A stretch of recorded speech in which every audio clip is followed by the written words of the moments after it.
How's it going, Mechanatics? So today I'm going to go over my impact wrench. It's by Chicago Pneumatics.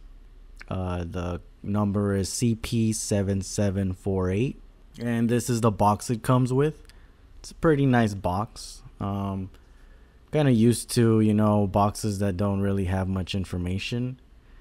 And this one, at least, it does look pretty. It does come with instructions as always.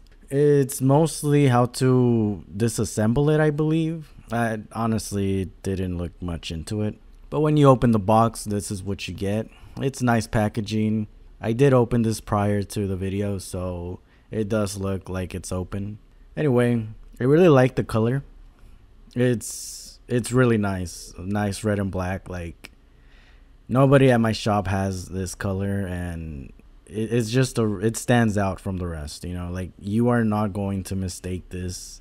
And anyway, here's the website. I got it from Amazon, and yes, that's pretty much the price I got it for.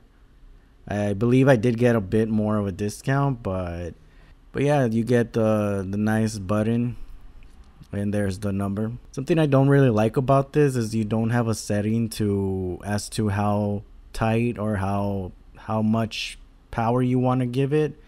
It's really just a trigger thing, you gotta be trigger sensitive with this gun.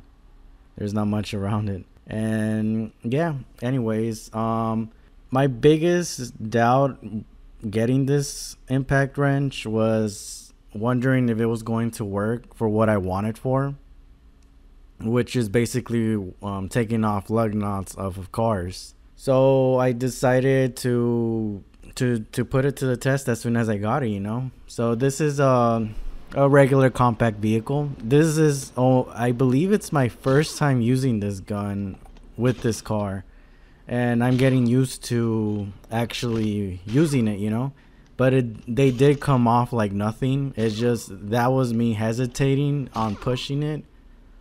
And here's probably the biggest vehicle I worked with. It's a Dodge ProMaster, and they come off.